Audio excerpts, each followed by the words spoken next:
আমাদের প্রিয় নবী সাল্লাল্লাহু আলাইহি সাল্লামের দাম্পত্য জীবনে কিন্তু টুনটান সমস্যা হয়েছে। আপনারা মনে করতে পারেন নবী সাল্লাল্লাহু আলাইহি সাল্লামের ঘর, ওনার স্ত্রীগণ সাহাবী, তারা উম্মুল মুমিনিন আমাদের মা, এত মর্যাদাবান মানুষ তারা, তাদের আবার ঝামেলা হয়েছে।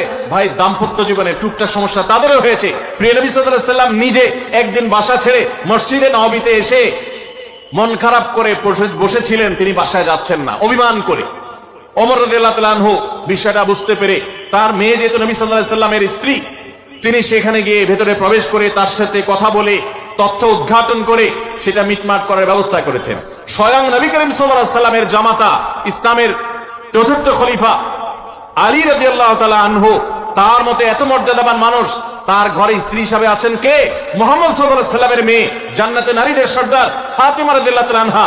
এত বড় মানুষ তারা, স্বামী স্ত্রী দুইজন, দুই দিককার নেতৃত্বে, একজন যুবকদের নেতৃত্ব দিবে, আরেকজন জান্নাতি যুবতীদের, নারীদের নেতৃত্ব দিবে। এত বড় মর্যাদাবান মানুষ, তাদেরও দাম্পত্য জীবনে কিন্তু টুনটান হয়েছে।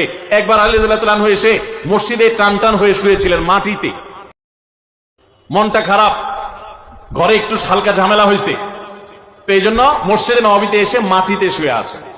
নবী করিম সাল্লাল্লাহু আলাইহি ওয়াসাল্লাম দেখে বুঝতে পেরেছেন, টের পেয়ে গেছেন যে কিছু একটা হয়েছে বাসায়। তখন তিনি জামাইকে ডেকে বললেন, কুম ইয়া আবা তুরাব, এ মাটির বাপ, মাটিতে শুয়ে আছেন। এজন্য রসিকতা করে বললেন, এ মাটির বাপ উঠো, দাঁড়াও দেখি কি হয়েছে বলো। ভাইরা আমার, দাম্পত্য জীবনে টুকটাক সমস্যা হবেই হবে। যারা বিয়ে করেন নাই আগে থেকে প্রস্তুত থাকেন,